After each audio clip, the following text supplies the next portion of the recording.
Hello and welcome to the Undressing the Spirit podcast, where sex and spirit go hand in hand. Join me, Tamara Powell, on a no-holds-barred adventure into the psyche and beyond every conceivable limit.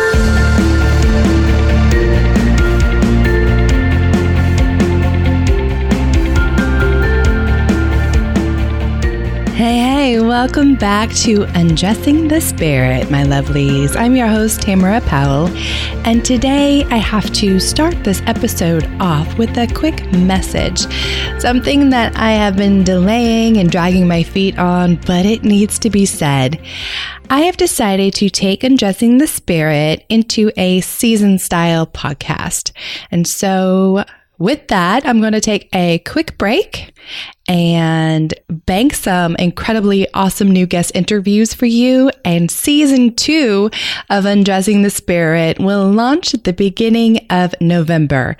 So if you have been a faithful and loyal fan, thank you so much. You have no idea how much it has meant to me to engage with you and share some incredible content with you, talk with you about the content on social media. It has just rocked my world.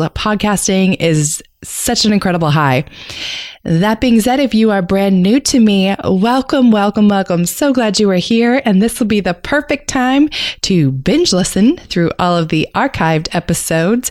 And hey, shoot me an email or send me a message on social media, Facebook, Instagram. Tell me what you think of the show. Tell me some of the topics you'd like to see next season. And I can't wait to reconnect with you on the flip side in November. On to today's episode. Once again, join me, the incredible, the incomparable Alexandra Covucci for our Cracked Open series. And today, let's talk about trust, baby. Let's talk about you and me. Let's talk about all the good things and the things that ruin it, making it shitty. Let's talk about trust. I know, now that I've lost you, I'm totally not the greatest karaoke singer. Obviously, today we're talking about trust. Trusting others, trusting ourselves, the process, our path, both intrapersonally, meaning within ourselves, and interpersonally, meaning between you and everybody else. So buckle up, Buttercup. This is going to be a good one. Welcome to the Cracked Open series. I'm Tamara Powell. And I'm Alexandra Covucci. And we believe that we're all really just shells hoping to be chiseled open so we can see the universe within. We hope to pave the way for you if you're looking for a place to be cracked open, unraveled, and join us on this journey. So we'll show you ours if you'll show us yours.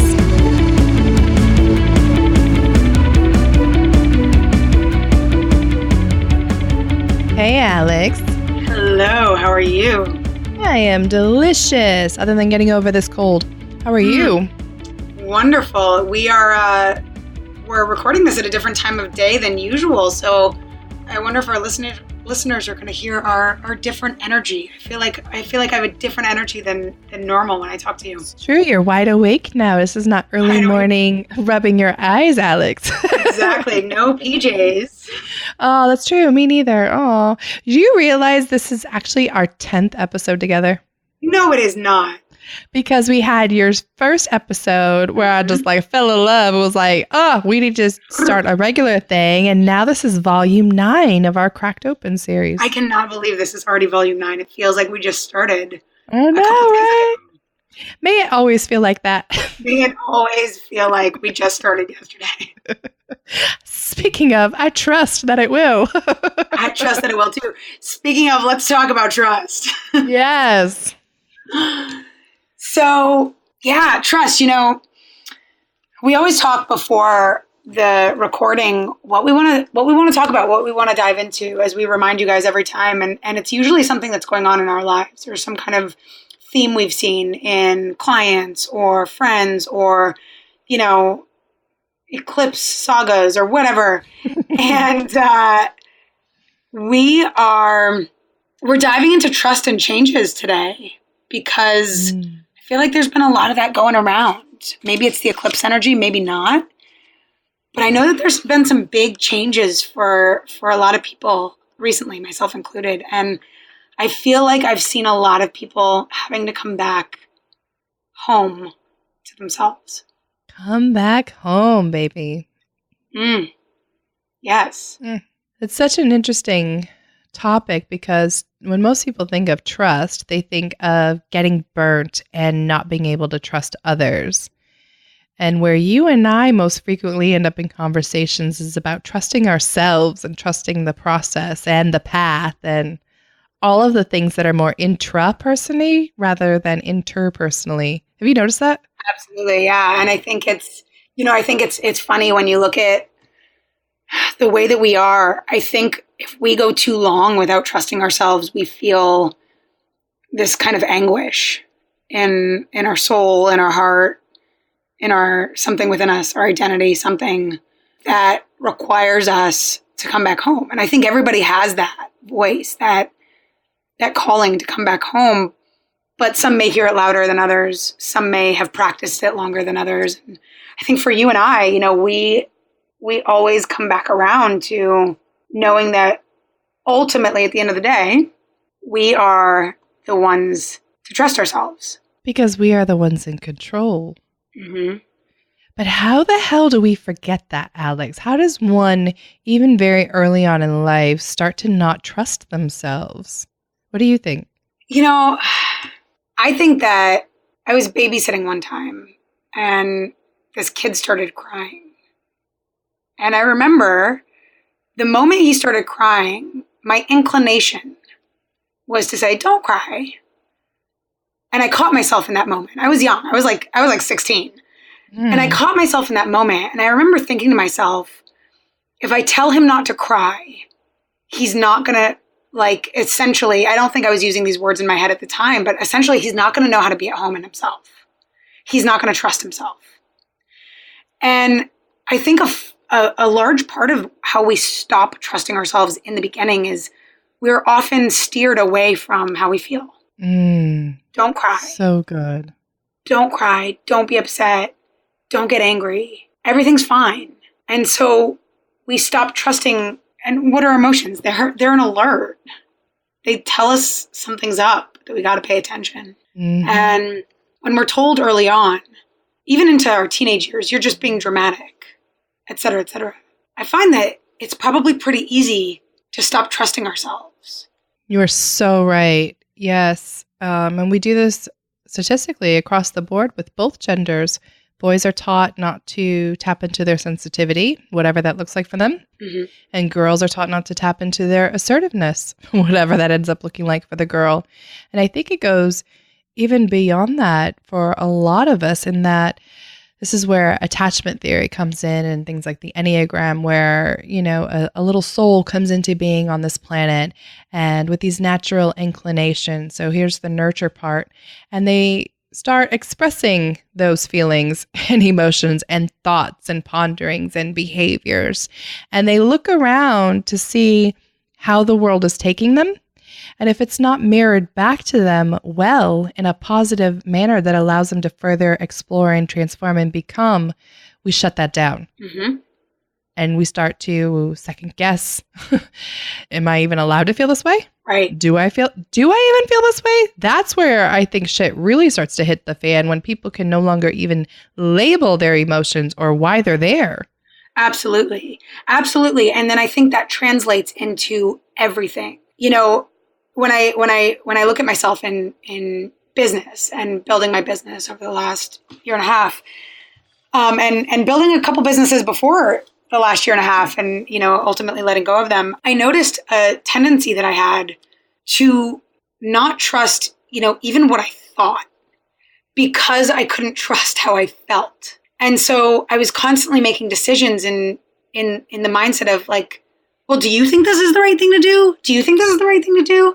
Instead of being excited about what I'm doing, instead of being pulled to what I'm doing. And all of that, I think, goes back to when we diminish feeling, when we steer people away from their feelings, their guidance system, they become beings who look outside of themselves to try to find a little bit of anchoring, which they're never going to find outside of themselves. And I think there's a sweet spot for each one of us that has to be found, because for some of us, we tend to be overly cognitive. And so you're right, we need to practice learning about our emotions, staying in touch with our emotions moment by moment.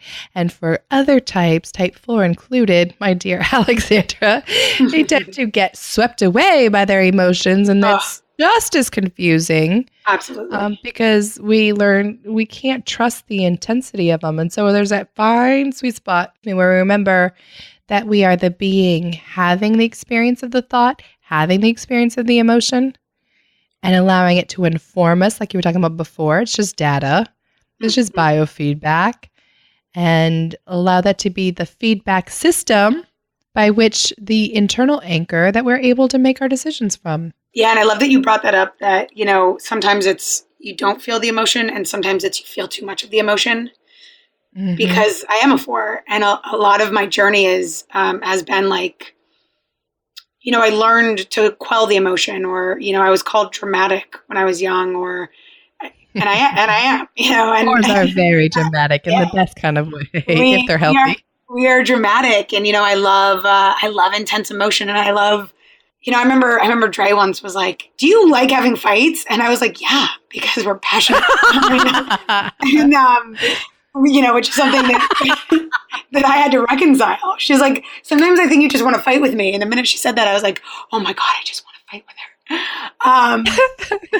her." And you have forever proven me wrong. Fuck, Alex, because I'm constantly telling clients, nobody ever wants to fight. Everyone's conflict avoidant, just in a different way. Nope, according to you, type 4s on the Enneagram, by the way, for those of you who are like, what the fuck are they talking about? The Enneagram being a personality profile apparently can like that at times. Well, because the passion, and then I see that she cares, and then I see that she's invested, and then I see that she's fighting for us. And, so I create this whole dramatic thing in my head of like, we're fighting for each other instead of like, we're just yelling at each other, which is in reality what we're doing. And so you're right.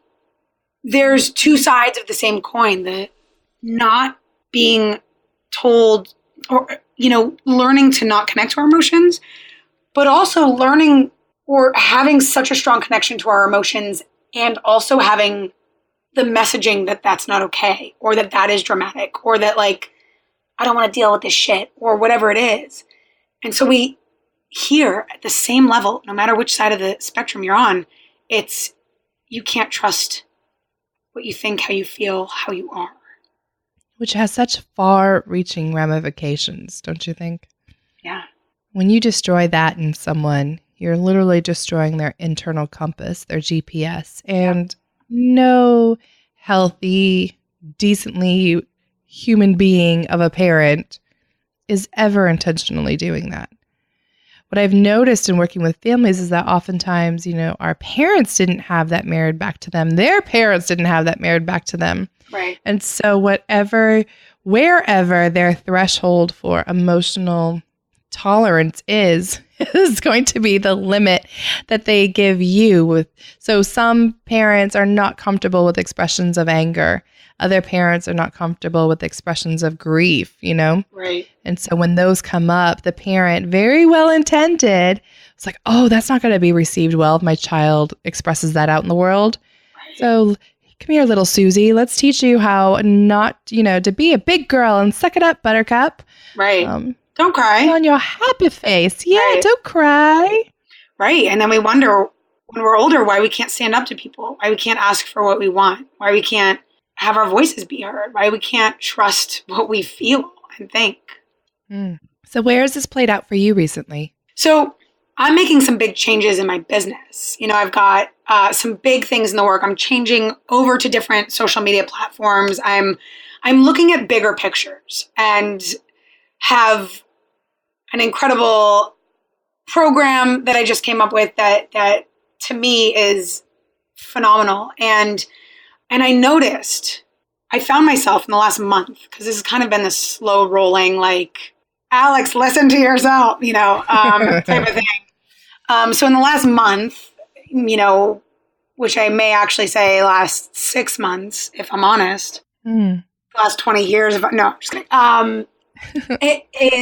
has been this transformation for me of I want to make changes, and the thing that held me back was I don't know if I'm making the right decision. And the thing that made me wonder that was because I wasn't trusting myself, because I wasn't listening to myself. And so I listened to her and her and her and her and him and her and her. And I consumed this information. I read about this. And it finally hit a point where I was like, if nothing else, I need it to be quiet in my head. And so I just started meditating. Like, whenever I felt anything, I would just go sit for 20 minutes. Luckily, I have the luxury to do that. And I just did it every morning and randomly throughout the day, at night. And I started noticing I'm always giving myself signals.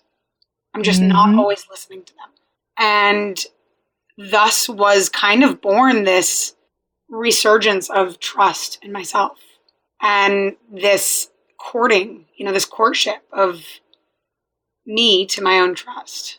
And it's been really, really interesting because I think, I've seen it a lot in the industry that we're in the coaching industry, in the entrepreneur industry, where people are consuming a lot of information and not knowing what to do with it, not knowing who to trust, what to trust, if they can trust themselves, if they can make big changes, if they can jump off cliffs, if they can, and thus people get stuck and pigeonhole themselves. You're so right. And the way that I see this shaping up is, and tell me what you think about this. It's kind of like, we know that man is, mind, body, spirit, however many levels you want to differentiate it out. And I see our higher selves, whatever you want to call that, the conscious awareness of our consciousness, right? We are aware that we are aware. It's very meta and trippy at times. You can take some LSD and ponder eternity, and if you like. But the point being, our higher self, the part of us that's connected to all that is, whatever that looks like for you, is always on point. That is the space that I feel like is sending you those pings. Ding, hey, Alex. Ding, hey, Alex. And out. It is more so our human flesh, bag and bones, that tends to get overly analytical or overly emotional.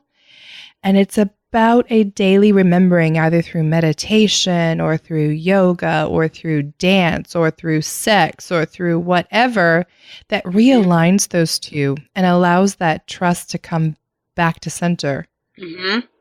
Absolutely. I love your experience as you're sharing it of, if I just sat and listened to myself, intuitively, I naturally know where to go. And there is a time and place for asking for advice or hiring a mentor or looking to see how other thought leaders and inspiration leaders are doing it as potential information to be analyzed, not to discredit or discount our natural pinging system with our higher selves. Right. And not to take on their identity as ours. Yes. Bam. That's a big word. You could drop a Covucci quotable on that one. You already have your own identity, bitch. So why are you trying to take somebody else's? Yeah. Yeah. And, I noticed one of the things that I was feeling really frustrated with at certain points in my business was creativity. Now, creativity for me has always stemmed from my dramatic 4 mind and heart. So I like to write poetry, and it's dramatic, and it's so good. And it, it digs deep. It goes deep. Now, my poetry is back and forth here and there because it usually comes through me. I don't sit down and just try to create. And so for a long time in my business, I felt like I was constantly looking outward for creative ideas.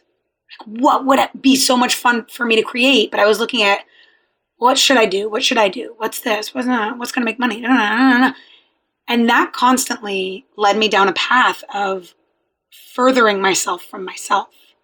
And in reality, my creativity was there all along. And when I quieted down, I've had so many things pop up that I'm so excited about that I know are going to help so many people. And that was never gone. It was, in fact, always there. I love that because I've noticed for myself recently too, purposefully challenging myself to turn the radio off, turn the podcast off, not have the TV on, whatever it is, give myself just 10 minutes of silence, not even a meditation, but just to like drive in silence. Mm-hmm. The ideas just flow so much more natural. I think we live in an overly saturated existence at all times. And for me personally, I've noticed it is a complete indicator of imposter syndrome or insecurity if I am not just taking in information for the natural joy of it, but I'm taking it in to try and plug a hole. Yeah, absolutely. I'm not trusting myself. Absolutely. I'm not trusting that I have the answers. 1,000%. And I think it's scary to trust yourself because we've been let down by others and we forget that we can't really. We've also been let down by ourselves, I'm sure, on many levels. You know, when people say, I want to eat healthier and they don't, on some subconscious level, they're letting themselves down, right? They're not. I'm so glad you said that because that takes me back to we didn't let ourselves down. The higher self did not. The actual essence, beingness did not let us down. It's only when we allowed ego-based energy to pop back up that we let ourselves down. Totally. And I think we confuse it. We see all day, every that day as us instead of seeing that as like, I didn't fuck with myself. I have been there for myself. I'm just not listening to myself. I'm not acting from myself. I'm acting from fear, from ego, from this, from that. And so we take these things that we don't follow through on. First of all, a lot of people are like, I want to lose weight. I'm going to use weight as an example, right? Mm-hmm. Because it's physical and it's easy to see and a lot of people struggle with it. Mm-hmm. I want to lose weight. Now, when they say that, and my first journey was with weight. And so, you know, I get it. And my heart has always been there. But when a lot of people say that, they're doing it from a place of I'm not good enough. They're not doing it from a place of like, I really know why. I really want to create a new woman. And they're doing it from a place of, because then I'll get something. I'll get love. I'll get attention. I'll get this. I'll get that. Right. Instead of giving that to ourselves. And so we set out on this journey to achieve something from a place where we're not even trusting ourselves anyways. I don't trust that I'm good enough. I don't trust that I'm worthy enough. I don't trust that I'm pretty enough. I don't trust that I'm lovable. And then we don't follow through because we're doing these things from a place of trying to fix instead of feel. And then we break our commitments to ourselves and use that as proof for why we can't trust ourselves. And then we go and look for outer things to fix it. And it never works. Never. Not once. So what's fascinating about this is we're actually diving into identity. Trust and identity. Literally being wonderful or terrible bedfellows. Yeah. Yeah. Yeah. I think how we see ourselves is how we treat ourselves. Mm-hmm. What do you think? Including being able to trust our higher self. Right. Yes. Yeah. And so what I think we're saying is that this can come about from any number of reasons. It can come about from early childhood. It can come about from trauma. It can come about from your attempts to create something and quote unquote failing at it. And you just start stacking up the evidence against yourself. Mm-hmm. See, I'm not a blank. Fill in the blanks with whatever it is that you're trying to become. And before you know it, you don't even know who you are anymore. Right. And you second guess every thought and every emotion that comes down the pipeline. Absolutely. Absolutely. You may not even know what you want for dinner now. Because you're scrounging for answers that you haven't been listening to. And that's a constant reinforcer of, I don't know who I am. And I don't know how to trust myself. And so on and so forth. And so we perpetuate it instead of recreating it. Say more about that. So we create what's already there, right? We perpetuate the cycle of like, I don't trust myself because I don't see myself as worthy. And so I'm going to go out and look for it. And that's not going to work. How did I ever think I could be that stupid? So I'm going to go out and look for it again. Like, for example, dating the same kind of person over and over and over and over because you're trying to fulfill a hole in you that you I don't know anyone like that. Me neither. I wasn't the mistress a few times. What? And I just kept the mistresses. It's fine. I love it. That was an exciting time in my life, I will say that. It is really, drama is exciting. Really, this is why you like to fight, Alex. I really do think back on my mistress days very fondly. You're so the niacin in my life. Sometimes, I always tell Dre, I'm like, we know we need to, ramp up our sex life when I start fantasizing about being a mistress again. And she's like, all right, we're on it. And so I can use that as a gauger of all right, it's time. That's incredible. Maybe it could just be good foreplay. Yeah, exactly. Go pick her up in a bar. That's why we were actually talking the other day about just meeting at a bar like we're strangers. Ooh, your girlfriend know you're here? Partner, yeah. I digress. Anyways, so we've got this perpetuating the cycle. We've got this way of perpetuating the cycle, right? Which is usually when we find ourselves in the same patterns and situations, and we're trying to find anchor there. When in reality, we have to just recreate the original cycle that we had, which is connection to our higher selves. That's our original cycle. When we came out that womb, that was our original cycle. That is who we are. Amen. And we simply have to recreate it. That's an existential swoon. No, for real. And I'm not claiming it's easy. I actually think it's a day-by-day, moment-by-moment process. You have to start with self-awareness. Who am I? What do I want? What do I want? Right. Which can be a mindfuck for people. If you've been disconnected with yourself long enough, you have no idea what you want. Totally. And people freak out and then turn the other way because they're like, I don't know what I want. I didn't hear anything. So I'm just going to... And here's where your emotions are your great biofeedback. So many women that I work with, I was sharing this with you, are like, Tams, really, it can be this easy. I can naturally make money at something I enjoy doing. And I'm like, yes. I mean, short of not being in a third world country, yes, you can. Yeah. Because I think there's signals in there. I think there's something about our soul coming into this planet, whatever your worldview, with a mission, a calling, depending upon your spiritual language. Right. And the evidence, my dear lovely, is what naturally feels pretty damn good to you. Right. Which we avoid because we think it's too easy because we've been taught that things should be hard. Yeah. Now, I just feel because I'm total Gemini or because of my counselor, I'm not saying you don't have to put in the work. You need to put in the work. And in fact, having a dream job does not mean that I don't ever work. In fact, being an entrepreneur, we probably work more hours than other people at times during launches or during, content production, etc. But you don't care because it's your favorite fucking thing. Right. I never really mind talking about sexuality and spirituality and existential meaning and purpose. So, am I tired at times? Yeah, I might have to take a Red Bull, but I'm excited to be writing that document. Right. When you're not excited about anything that you're doing, that's an indicator from your higher self. Amen. Whether it's sex, making pizza, or making a business. Everything. And the thing is, people will say I'm just not cut out for entrepreneurship or whatever. And that's true for some people. Some people just don't thrive under it or don't like it. But what I see more often is you just don't want to fucking talk about that. You don't want to talk about X, Y, Z, but you think it's going to make you money.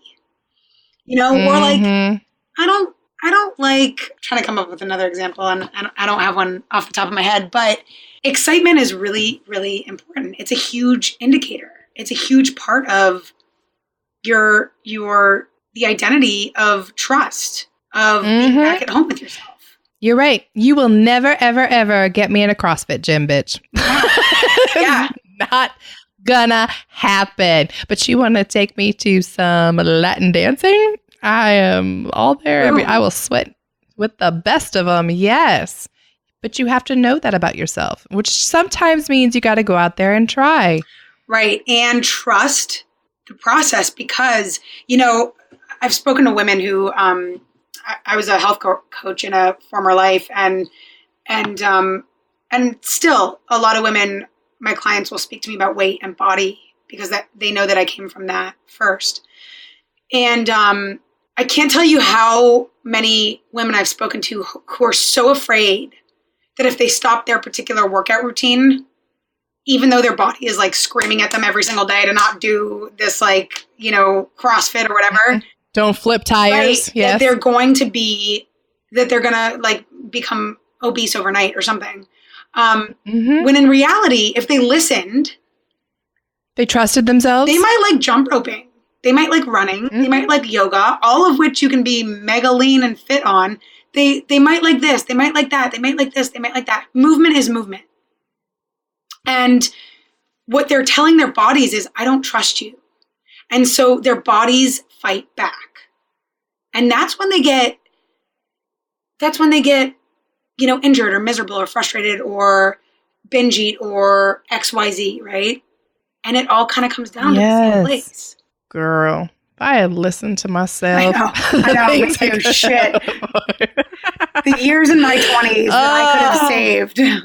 Oh my God. And how much more fun I could have been having. I would have had so much more fun in my 20s if I hadn't been so fucking scared to trust myself. And what do you think we're so damn afraid of? What is that lack of trust attempting to help us with? I think that we're afraid. I don't know what it's attempting to help us with, but I think that we're afraid that all the negative things that we believe about ourselves will be true. That we'll find that we really are the fat person, that we really are unlovable, that we really are this, that we really are that. And I think we're trying to protect ourselves from finding out our worst fears are the truth. Then that is literally what it's also trying to help us with, is become the not that. Right. Exactly. Which is why I will forever go to my grave preaching sacred psychology, as I call it, because it depends upon the woman or the man as to what that is. And so, type 4s on the Enneagram, for example, are so deathly afraid of not being a unique special butterfly and not having their own sense of identity, that depending upon his or her bent, they'll end up doing potentially some very toxic things to keep that, which can include just overanalyzing thyself to death. Absolutely. 100%. Or for me as a type 7, the enthusiast, I can be so afraid of not being able to rely on other people and I have this steep fear of missing out that I'll just chase every path and wear myself so thin. Wore the fuck out and never be able to sit in, ironically, in gratitude, which is our natural state as a strong type 7. Interesting. That's what I find so fascinating about identity with trust work, because when a client comes into URI and they don't trust themselves, it's about plugging them back into their authentic identity, which is different person to person, and helping them feel that unique zone of genius, right? So you 4s are so great at reminding us of the beauty on this planet and the natural faith of being connected to your intuition. God, I'm jealous of that at times. It's funny though, because I think that's also one of the things, I think we seek it so much because we struggle with it. Like I am. Oh, that's like literally what I'm proposing. Yeah. Yes. I chase it and I want to bring it to everyone and hey, listen. And everything's beautiful. You guys, let's feel. Because I have struggled with identity and trust for so long. That is literally case in point. Drop the mic. Sacred psychology. That's what I'm saying. So your natural fears and inclinations also point to your greatest strengths. If you're having trouble trusting yourself and you're caught up in chasing this one or that one and, bashing yourself over the head because you have quote unquote failed in the past, you let yourself down, all you need to do is make a natural, equal, and opposite reframe of that. So what's an example of that? Let's see. All right. So a good example of that for a, type 7, my natural fear of missing out. And I've seen this in relationships where I jumped the gun too soon because I was bored, which is a common issue for the enthusiast. We love novelty. I saw this meme yesterday about the Enneagram types and orgasms. And for the 7, it was, that was great. Now let me try it with someone else. And I thought, yeah. So true, because we always want to make sure that we quote unquote have the right one, the most satisfying one, the most fulfilling one, the most thrilling one, not just in partners, but in whatever we're talking about.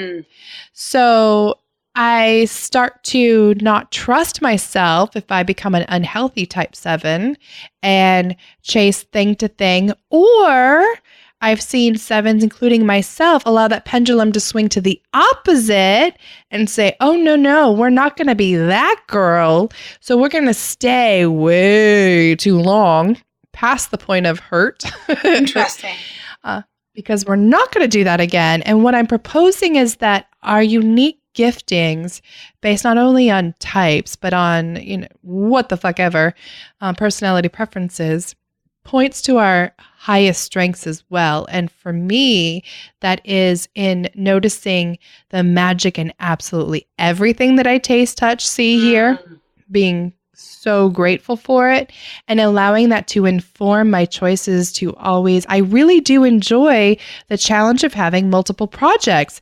So if I'm not careful, if I don't trust myself and I try to be like another entrepreneur that says, oh no, the only path to true 7-figure success is in picking one program and sticking with it, I'm going to lead a very miserable existential life, because that's not who I am. Yeah. Does that make sense? Absolutely. And I think I love that you are basically bringing to attention to utilize your strengths, but in order to utilize your strengths, you have to come back and trust yourself, right? And so it's like you're steering people back home to themselves to utilize that back homeness to then flourish. Right. And it's not so therefore it's never as complicated as you're making it out to be. it's just you, boo. Right. Lord knows I spent 10 years making it way more complicated than it had to be. And watching you now build your signature program is so inspiring and perfectly spot on for this, because of course it's the things that you like to talk about all day, every day. Yeah. Right? Hello. So as we start to wind down, Alex, what are some final thoughts for listeners about why trust is important, how they know if they are losing the connection to that trust, and how might they bring it back? Anything there for you? Yeah, I mean, why it's so important, number one, is because it's the framework, right, for everything that you're creating. It's the Launchpad, really, for everything that you want to create, for everything that you want to experience, for letting the world in, for the love, or the health, or the money, or the this, or the that, or the business. It's the Launchpad, right? And I like that. Trust is the Launchpad. Should we write that down? Trust is the Launchpad. It's a Covucci quotable. I got it. Awesome. And so, trust is really the foundation and the Launchpad of not only who we want to become, but who we are deciding we want to become, who we decided we get to become. And that morphs into identity.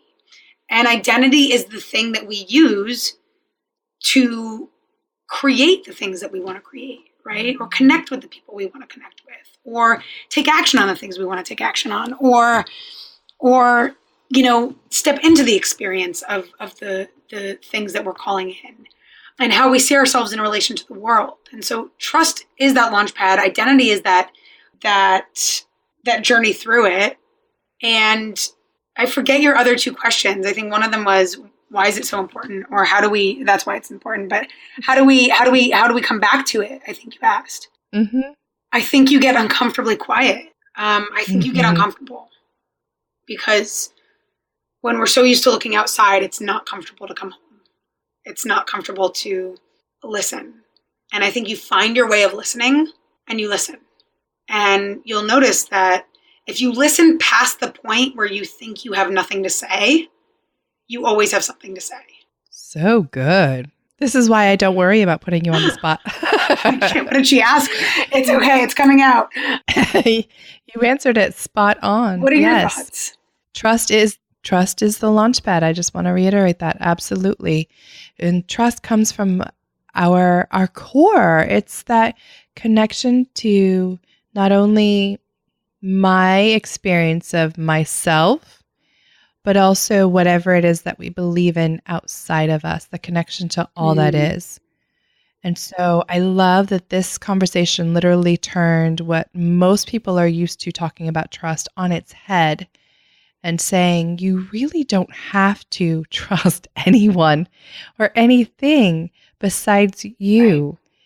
And for those of you who have had bad experiences and felt like you've let yourself down, here's why I really love that Jewish word teshuvah. It's just to return. It's like my favorite Enigma song. Just return to innocence. Return to that space of before everything was fucked up. What do I like? What do I not like? How do I most enjoy showing up in the world? What do I really enjoy having mirrored back to me? Yes. Right? It's not more complicated than that. It's just not. And Alex and I have watched this play out in our relationships, in our business, that when we give ourselves permission to follow our bliss, that's where we build experience after experience. That's the evidence that allows us to build more and more trust in ourselves. And that's so important. I'm glad you brought that up. Permission. Don't look for permission outside of yourself. Start with permission from within. I love it. Permission from within. You have permission to trust yourself, yes. Lovelies. But give yourself permission because that's more powerful than our permission. But you do have permission. Mm-hmm. That was very meta. That's really what I was attempting to say, but I like the way that you said it better. Well, until next time, everyone.